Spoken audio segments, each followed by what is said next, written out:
honestly, I gotta make this review really short because my phone about to die. So I'm not gonna give away anything because the movie just came out and I know nobody has really seen it yet. I'm gonna try to avoid spoilers as much as possible. The story, I could talk about that. So Alien Romulus follows a much younger crew. They're not special ops, they're not colonial marines, there ain't none of that. They're just kids essentially, like kids my age, and they just want to get off of this planet that doesn't see the light of day. Literally, it doesn't see the sun at all.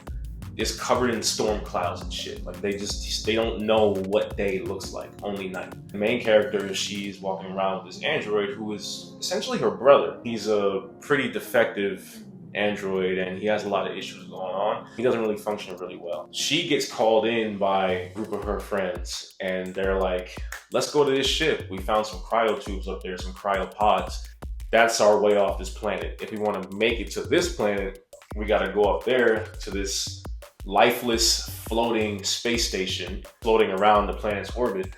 They have to go up there, get the cryo tubes, come and then, go off to the planet that they're trying to get to. Seems pretty simple, but they also run into some shit when they get up there. So the ship only has 36 hours before it crashes into the ice ring that's around the planet. That's plenty of time because they're like, oh, we'll get in and out in 30 minutes. Lock, easy, boom. Not the case. Things take a turn for the worse really quick once they're up there. I mean, like, Andy, he changes because they give him a whole new implant that turns him from a very childlike droid to a really militaristic, no-nonsense type of droid. The dynamic between him and Kaylee Spain's character, because they're essentially siblings. I think that their dynamic is pretty solid. She's like, the big sister, the mom. And things take a turn for the worse really quickly. They're separated, and you got one person who gets latched on by a face hugger. And we learn a lot about the face huggers in this one. So for new audiences and returning audiences, longtime friends of the franchise, we all know what the face huggers do. But for the new ones, Fede Alvarez decided to explain, like down to a T, just how they function. Their beginning, start, and end. That's explained by another android who was on the ship, who was cut in half and everything like that. And he pretty much says, if that thing gets on you, it's a wrap.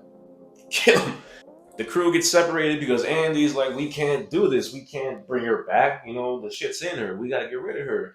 And then it just keeps going down, downhill from there. And it goes from having 36 hours before it crashes into the ice ring to just 40 minutes. So it's like very anxiety filled, very claustrophobic. It's very tight, very visually stunning. Like, this movie is Oscar, bro. If this shit don't win an Oscar, bro, that's a problem for me.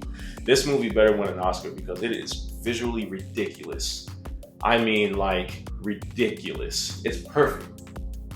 Flawless. I love the practical effects. I like that they really go back to the drawing board with this one. I like that they take a little old school approach instead of just using all CGI like Alien Covenant did. Now, Alien Covenant CGI wasn't all bad, but like that xenomorph, that final form, that wasn't it for me. But again, it wasn't all bad. I like that they take it back to basics with this one, especially with the face huggers. The face huggers are also practical. One of the best sequences in the movie is with the face huggers. Again, they have more character, they have more explanation, they have a lot more depth. So they're not just these things that latch onto you and, implant eggs inside you. They are, but they have a function and they have a way around them. So there's a sequence, this is the only one I'm gonna spoil. You know what, I'm not even gonna spoil it, just watch it. But just know that you're gonna learn a lot more about the face huggers and just know that that's gonna be a very anxiety-filled experience when you eventually watch it. I mean, amazing. There's a lot of crazy stuff that happens in this movie. The characters are simple, likable, they have a clear objective, and it's just terror at every turn. The whole big plot twist, there's so many twists and turns, there's so many shocking moments here. There's just so much that goes on in this movie. It's a lot, but it's not overwhelming. It's a really welcome addition to the franchise, and I think that everyone should go see it if you haven't. It's not that scary, in my opinion, but it's pretty scary. They have pretty solid jump scares.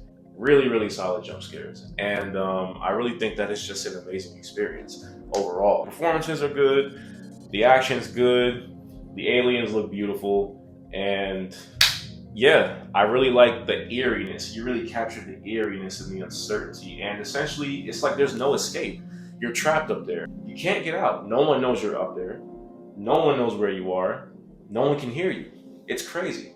I think that the movie could have benefited from only focusing on one alien, one primary alien. And like, it could have taken points from Alien Isolation. If you don't know what Alien Isolation is, it's a video game.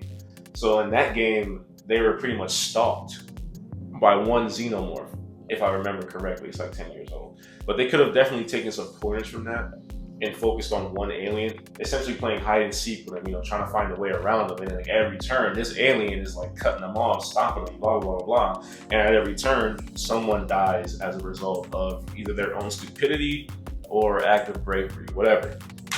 But I think he could have benefited from that. I know, a cool little hide and seek game from, you know, from the aliens, the humans. That would have been cool. I think that the violence could have been amped up a little more. I feel like he was really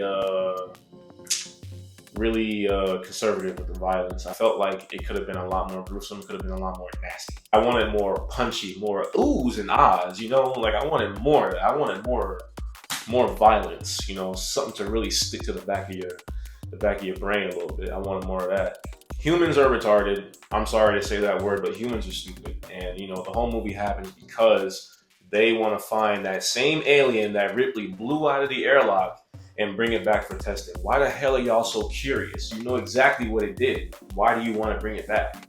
Stupid. Anyway, those are the only issues that I really have with the movie. It's perfect.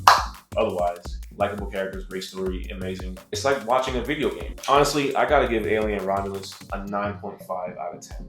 It's damn near perfect. A 9.5 is basically perfection at this point, so 9.5. If you haven't seen it, go watch it. If it's in 3D, I'm definitely going back to the movies to watch it. If it's not in 3D, I don't give a shit. I'm going right back there to watch it. If you like this video, please like, comment, share, and subscribe. And make sure y'all hit that bell button at the top so you stay notified for when I post my next video, which is coming very soon. I hope my phone's not dead. Thank you guys so much, and I will see you in the next video. Peace.